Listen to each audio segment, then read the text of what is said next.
Бәріне сәлем, каналға қош келдіңіздер. Бүгінгі видеода өте дәмді болып шығатын қатпарлы хаттама нанын дайындайтын боламыз. Видеоны соңына дейін көріп, каналға тіркеліп кетуді ұмытпаңыздар.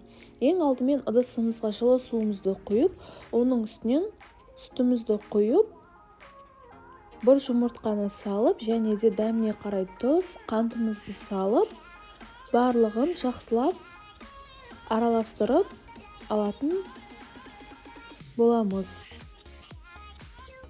Жақсылап араластырып алғаннан соң електен өткізілген ұнымызды қажетіне қарай қосып, қолдың көмегімен қамыр илеп алатын боламыз. Бұл жерде біздің қамырымыз сәл жұмсақтау болып шығуы керек. Міне көріп тұрғандарыңыздай, біздің қамырымыз дайын, сәл жұмсақтау болып шықты. Қамырымыз демалғанша жарты сағатқа бетін жауып көп қоятын боламыз.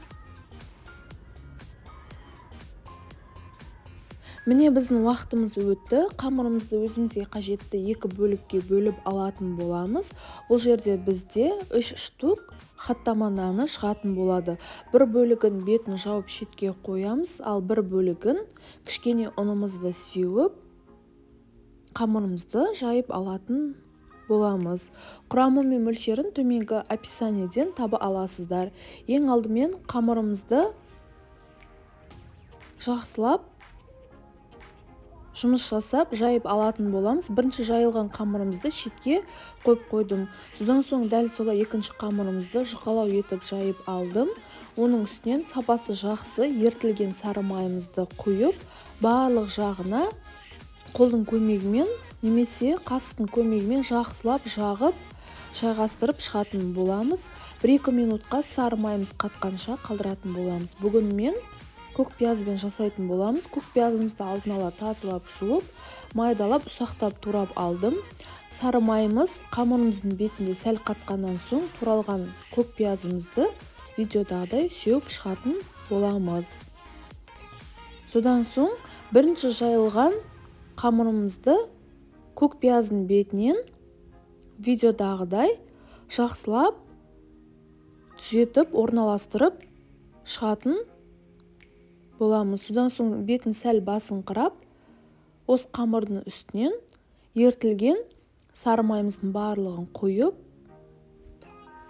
жан-жағына тегізіп, жақсылап жағып алатын боламыз. Сары майымыз сәл қатқаннан соң, 1-2 минуттан соң жақсы өткір пышағымызды видеодағыдай 12 бөлікке кесіп шығатын боламыз. Бұл жерде бізде 3 штук қатпарлы наны шығатын болады. Ең алдымен видеода көріп тұрғандарыңыздай кесілген бөлігімізді орап шығатын боламыз. Содан соң екінші кесілген бөліктің үстіне оралған қамырымызды қойып, тағы да орап шығатын боламыз. Тағы да айтып кететін жағдай, қамырымызды 12 бөлікке кесіп алдық. Бір хаттама нанымызды кесілген 4 бөлікке орап шығатын боламыз. Бізде 3 штук қатпарлы хаттама наны шығатын болады. Осылай барлық қамырымызды видеодағыдай екі қолдың көмегімен жақсылап орап алатын боламыз. Осылай барлық қамырымызды орап болғаннан соң бетін жауып морозильникке немесе холодильникке 1 сағатқа қатқанша салып алатын боламыз. Әйтпесе біздің сары майымыз еріп кетуі мүмкін. Міне біздің уақытымыз өтті. Қамырымыздың бетін сәл басыңқырап, кішкене ұнымызды сеуіп, жайып алатын боламыз. Қалған қамырымыз сол холодильникте тұру керек. Міне осылай екі қолдың көмегімен қамырымызды жақсылап жайып алатын боламыз. Содан соң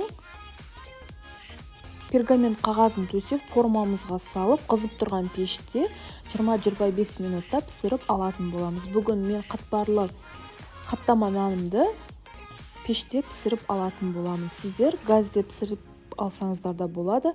Көріп тұрғандарыңыздай біздің қатпарлы қаттама нанымыз дайын, өте дәмді болып шықты. Егер де видео рецепт ұнаса, каналға тіркеліп кетуді ұмытпаңыздар. Ас болсын!